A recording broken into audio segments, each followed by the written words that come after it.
This is update for July 21, 2022, day 148 of the war, end of the date update. So, as always, we're going to start with general topics, general discussion, and we're going to walk through the front line. So let's start actually with Russia today. We've been doing that quite a bit recently. So first, let's just look at their situation, sort of call it from a perspective of the ordinary Russian. So we got some information in terms of credit card use. So Russian banks issued 1.7 million new credit cards in June. At the same time, number of probably right word, delinquent credit cards accounts went to a record, which is 3 million. At the same time, upper middle class of the Russian society is actively buying apartments in Turkey specifically, where the number of apartments being sold to Russian citizens rose by 3 times. The second place is United Arab Emirates, and then the third place is Montenegro. So as you can see, that majority, well, no, that's definitely not majority, but the most affluent Russians, they are trying to create sort of like second base or backup option in case things are not gonna go well, and probably it kind of tells that internally they vote with their feet, with their money, in terms of how they feel about the future.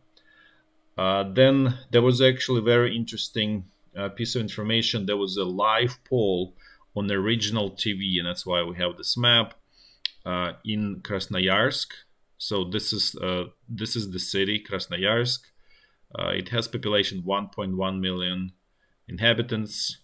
It's essentially an area where there is a lot of aluminium smelters in Russia. Essentially, that's a center of aluminium industry in Russia, and the reason of that is because there is a lot of free energy from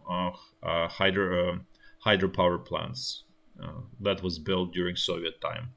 So this is kind of like makes a lot of sense to put it, because aluminium consumes a lot of energy to produce. But going back to this poll, live TV poll on this regional channel, so there was a question, do you support continuation of the war or peace negotiation?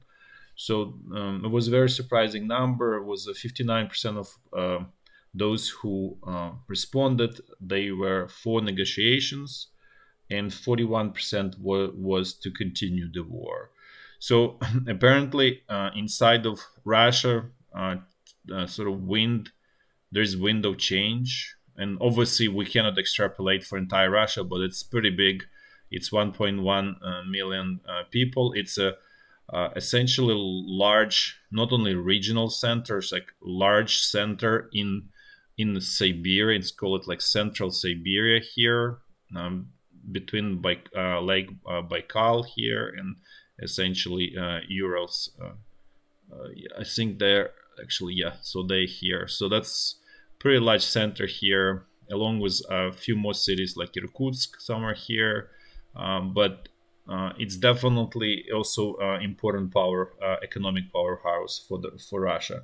So that actually jives with what we're seeing. A lot of complaints in Russian sort of social media and sources, where they say that a lot of Russian soldiers refuse to go to Ukraine. There's increasing number of those that refuse to go to sort of fight in Ukraine, even despite pretty high salary. And we mentioned before, the salary is about 200,000 Russian rubles. Sometimes could be even more, to 40, somewhere in that ballpark. But it's for Russia right now, it's pretty big money.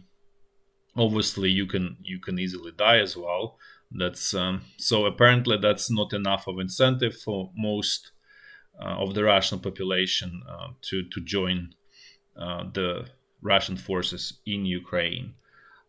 And another news about the Russian titanium industry, what we spoke about it about probably 2 weeks ago, more maybe more.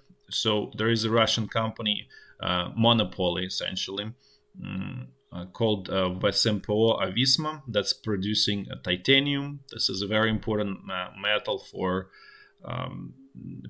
making aircrafts. And so this company controls about 30% of the world titanium production. And we were explaining that this company is actually importing a significant portion of its titanium ore, was importing from Ukraine, from like northern Ukraine, and then kind of like close to the this city called Dnipro. So so it turns out the specific number, they were importing 50% of the titanium ore, and apparently they cannot find replacement for that. So they now actively asking Russian government to look for the to do some geological surveying and trying to find some promising replacement. There are some that were prior, identified before, but apparently they not, they're not cheap, they're not cost effective, so they were not developed. But given the whole difficult situation, this company is asking Russian government to allow it to extract titanium ore from those deposits that are sort of in the middle of the quality. So an actually interesting part of all of on top of this, let's actually go now a little bit to the map of Ukraine. So the equipment for that company with VSMPO Avisma was actually made in this town here in Ukraine called Kramatorsk. So there is a Novokramatorsk machine building factory there. That's essentially the sort of what it produces is heavy machinery for various fields, for coal mines, for steel making, all various kind of things. Obviously, it can be used also for military purposes, but it's actually not being used by Ukrainian government. That technically, that factory can produce cannon barrels, which is, as for those of you who listened quite a while, there is a huge problem in Ukrainian army with those cannon barrels because they were from Soviet Union. They worn out, so there is a rifling inside of the cannon barrel to make sure that the shell gets twisted when it ejected from the barrel, and so then it stays on course. So it basically gives extra precision because again, they're for the long distance. The longer the distance, the lower precision. Essentially, there's huge dispersion. Huge. We would say 100 meters up to 200 meters and so on. So what happens is that factory is actually not being utilized as it probably should have been to produce those barrels, which is actually perfectly capable of doing, and it's actually capable of doing much more complex things than that. So this is just an interesting kind of like situation where the ore to produce titanium is sort of mined in Ukraine, transported to this VSMPO Avisma, and probably the reason it's being done in Russia because they again probably close to some cheap source of energy, because smelting titanium consumes also a huge amount of energy. So that's another reason why it's in Russia. And then equipment to make to smelt the titanium is made here in Ukraine. And by the way, on the same note, per request from Airbus, essentially sanctions on Avisma were lifted. So Russia will be able probably to export some of its titanium, because we mentioned before the Boeing actually managed to stockpile large amount of titanium, whether they were foreseeing something or just prudency, we don't know. But Airbus got caught with their sort of pants off without pretty much any stockpile of titanium, and that obviously puts them, at threat manufacturing of aircraft. And obviously they make also military aircraft, right? It's not about just your passenger aircrafts that everybody's aware of. So that's kind of like update on this sort of economic situation. In addition, with respect to Russian crude oil, we spoke about this strange dip that was reported by Bloomberg, that two largest buyers, China and India, slowed down their purchases at the end of June of Russian crude oil by quite large amounts, about up to 30%. So our sort of thought was maybe there is agreement to join this Western sanctions in terms of, okay, putting a ceiling on the Russian crude, which would be around $30 to $40. And that's obviously going to be painful for Russia, but very beneficial for both China and India. And so there is an economic incentive for them to join it. So it turns out that that's probably not true, because US Department of State came out with statements saying that if those sort of sanctions will happen, that's probably going to be a December situation, which is light years away from a perspective how things are developing.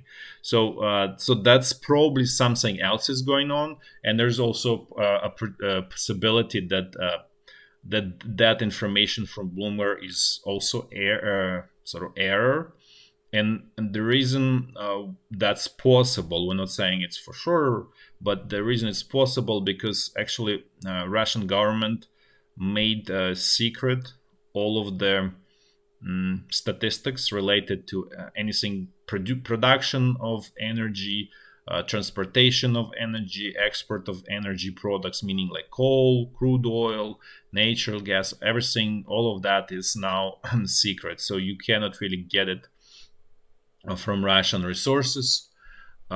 So that's so they trying to sort of call it spy using satellites, and you may not be, it's not very perfect tool, so it can produce errors. And also we mentioned that from other sources that Russia is actually maintaining high production volume of crude at about 10.7 or 8 million barrels per day, which is close to its record.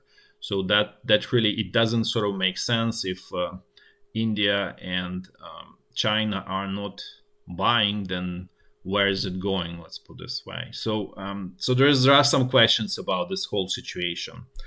Now let's actually move to the overview of the military situation. We just wanted to sort of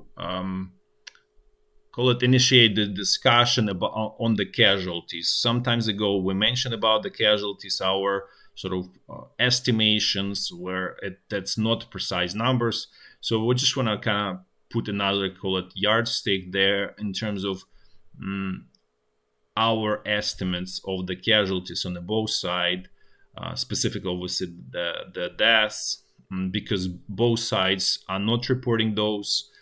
Those are sort of secret numbers, and for us to understand where things are going, it's important to at least understand the magnitude, direction, and so on. It's obviously, we're not saying that our estimates any close to be precise. They based on sort of like anecdotal sort of evidence and extrapolation. So there is obviously opportunity for error. There is no question about it. But our sort of estimate that Ukraine is probably closing in on about 20,000 dead, maybe 21, maybe it could be as high as 22, could be as low as 19, somewhere in this range since the beginning of the war. And then obviously wounded, that's going to be probably another 60 to 80,000. That doesn't mean that all of this 60 to 80,000 sort of like heavily wounded and can never return to the battlefield. All this means that also, again, sort of our sort of estimate that probably out of this 60 to 80,000, probably not more than 20,000 are sort of heavily wounded, which means that they cannot return to battlefield, right? So the sort of, call it the number, like ballpark number, that Ukrainian sort of losses are sort of unrecoverable, are about 40,000, maybe 42, maybe 43. This is very just rough numbers, just for direction. So that's what sort of, and to give you perspective of, let's say, on the pain in society, how painful it is in society. So let's just use there as a yardstick number of deaths from car accidents. So in Ukraine, it's about 3,000 people per year. So as you can see, let's say 20, 21, whatever, 18, 19,000. So that's pretty, you know, pretty probably felt painfully throughout the society, because we can assume that 3,000 is their sort of threshold where it's very clear society can kind of like swallow that number of deaths without even sort of thinking twice, let's put it this way, because that's what's happening sort of every year. You know, society loses 3,000 people, and sort of it doesn't sort of move society to sort of do anything about it. So so you can see that that threshold of pain probably has been exceeded quite a bit. It still doesn't sort of change the resolve in Ukraine in terms of spirit to continue fighting for independence. But we just want to sort of give you perspective of sort of how painful it is, I guess. And then maybe what is sort of another important point is to compare, look at the Russian side of the equation. So our take is that Russia plus this collaborator troops from Luhansk and Donetsk region, that they probably lost actually slightly more, thanks mostly to this Luhansk and Donetsk region. So probably 23, 22, maybe 24 collectively, right? And if you subtract the this collaborator troops from Luhansk and Donetsk, then actually Russian troops probably lost less than Ukrainian troops, right? So that's probably going to be, let's say, 17, 18, 19,000, somewhere in that ballpark. So again, let's just compare that. And then, for the wounded, we just assume the same kind of proportion. So basically, their sort of invasion troops and collaborators probably lost more or less the similar number to Ukrainian side, about probably 43, 44, 45, maybe 46,000 people. And then let's actually compare that again, use the sort of statistics from the traffic or car accidents, how many people die in car accidents in Russia every year. And it somewhat fluctuates, but it's somewhere between 15, 16,000. So you can see that this is barely exceeds any kind of pain threshold. So for the Russian society, we can assume that the pain is still not truly felt, right? So it's kind of close to what society would lose anyways in car accidents, right? So you can kind of see the sort of relative situation for both societies and how much they feel the pain and difference in attitude by both societies. Now let's actually switch to HIMARS, because it is important. It's basically turned into strategic weapon, and sort of that creating strategic opportunities for Ukrainian army. So as we expected, as we mentioned, the Ukrainian army attempted sort of new round of strikes against those bridges. Well, one is actual bridge, the other one is just a road over the dam. And those rockets were shot down by Russian equipment. And specifically, this is we don't have sort of firm confirmation, but what the Russian side is claiming, that they shot them down with the Pantsyr S. That's this call it like a hybrid rocket slash the cannon system that's sort of intended to shoot down rockets and any UAVs, anything, helicopters, anything that's up in the air that's not terribly sort of high away, not terribly high and not terribly fast, but rockets probably can do more.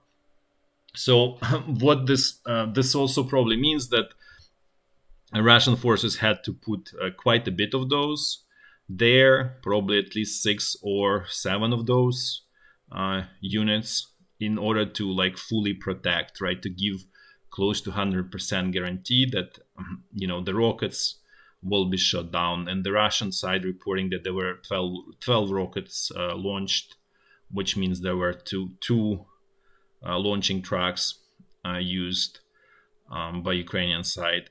So this obviously sort of, how to say, one day, but the obvious sort of the long term, what this really means, sooner or later, Ukrainian side will figure out the strategy to overload that. And we mentioned this before, how it's being used before by Ukrainian side is they basically do kind of like a DDoS attack using rockets, using more so like a dumb Soviet rockets like Tochka-U and simply like a Uragan and basically those unguided, similar to HIMARS system, but unguided rockets launched by the Soviet sort of launching systems.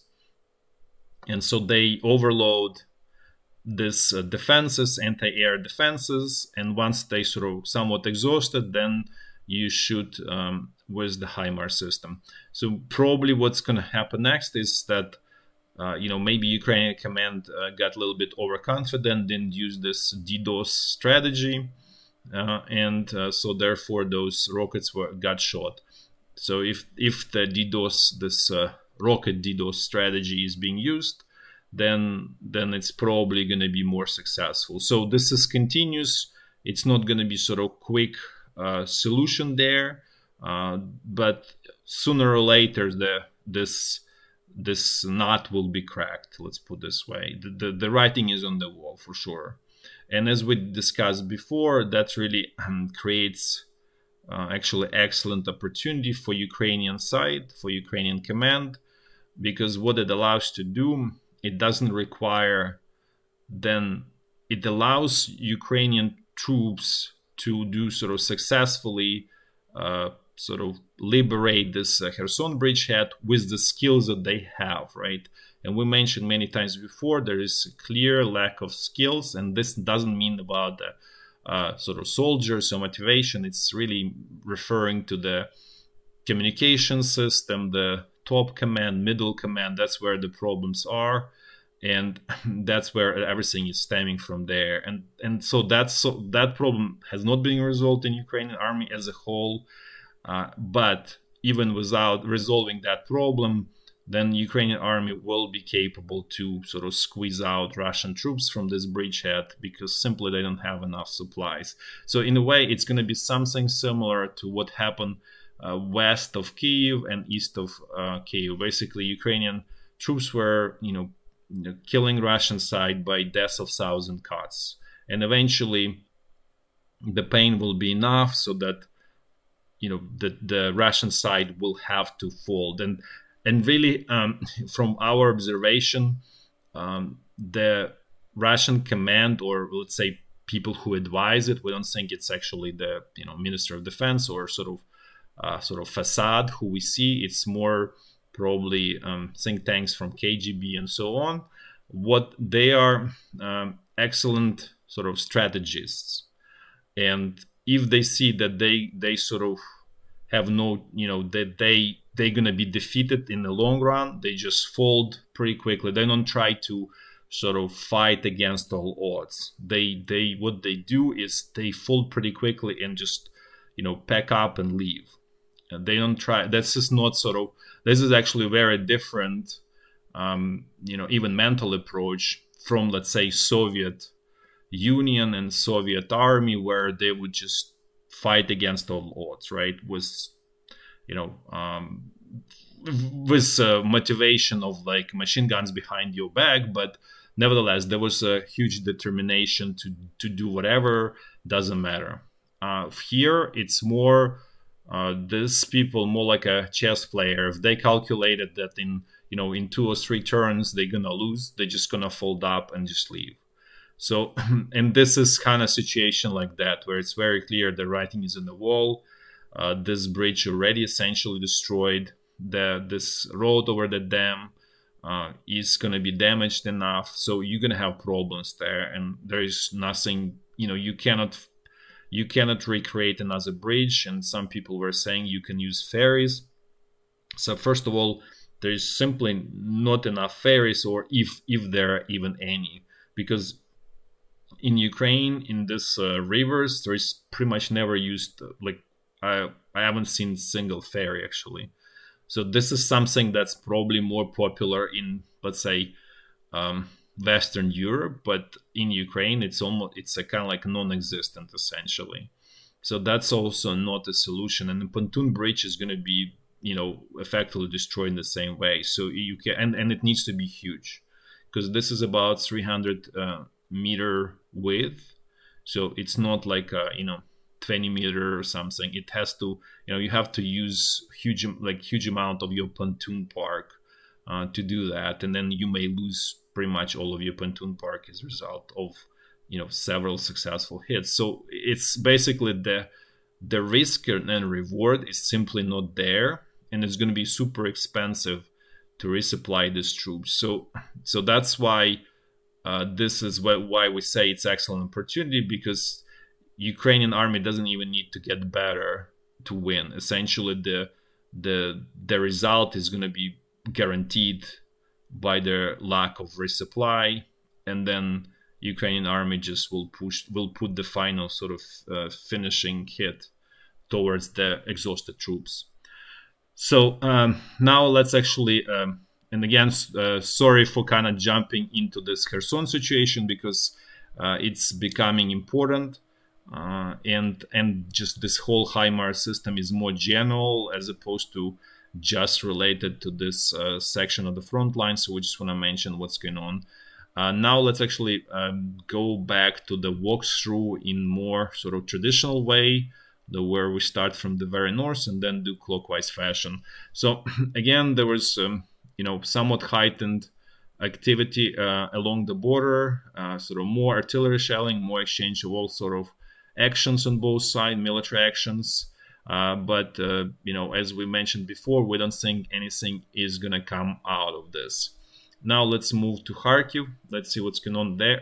Actually, this is the sponsor that we mentioned.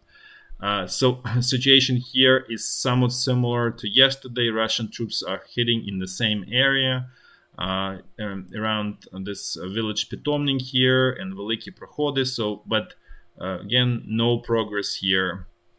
This is not anything large scale. It's just small scale attacks in attempt to push Ukrainian troops away from the Russian border, from ability to hit actually Belgorod, which is almost like, we don't see it, but it's literally where I show, where it's like white here, where the arrow is.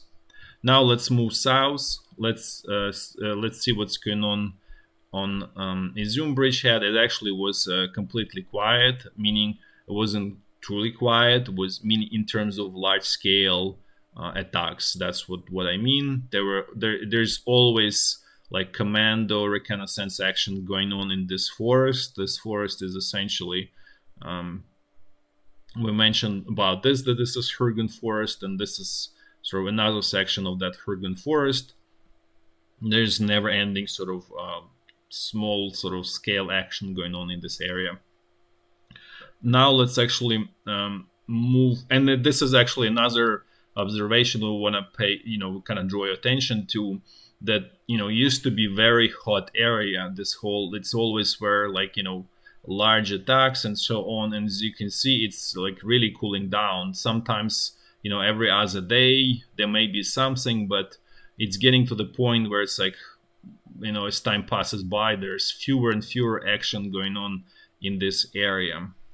And so this is going back to the point that we're trying to make, that Russian side is severely lacking manpower, and simply there's just not enough of it to continue, even maintain even 2 areas of their attack.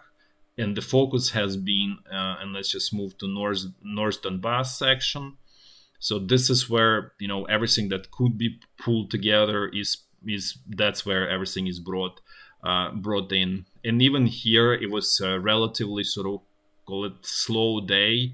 Only one major attack was towards this village Ivano-Darivka, without any success by Russian side.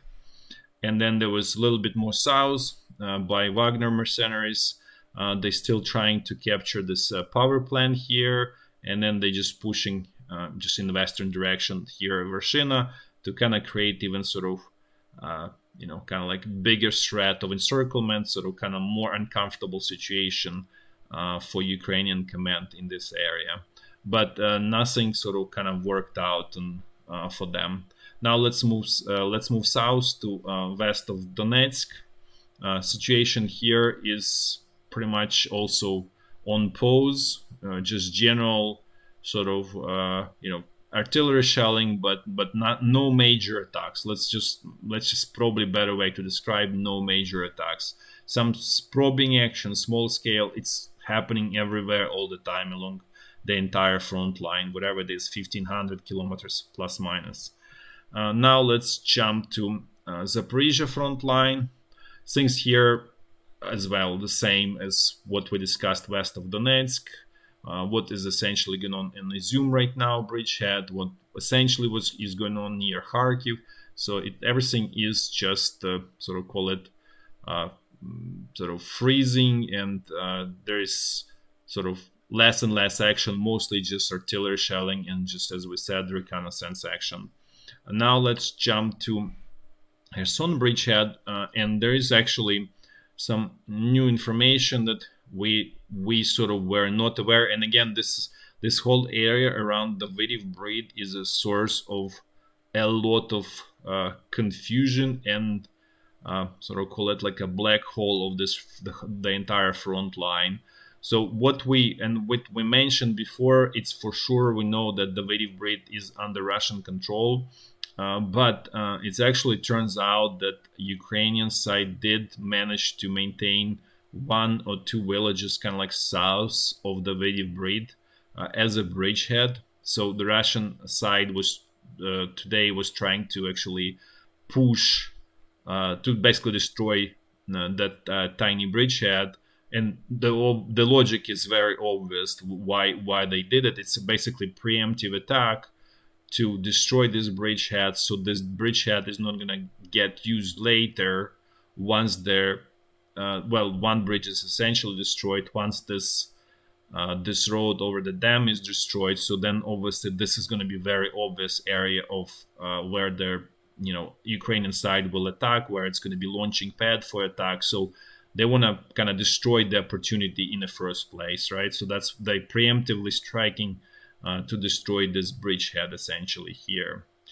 Okay, that's it for today. Thanks for watching, and until tomorrow, bye bye.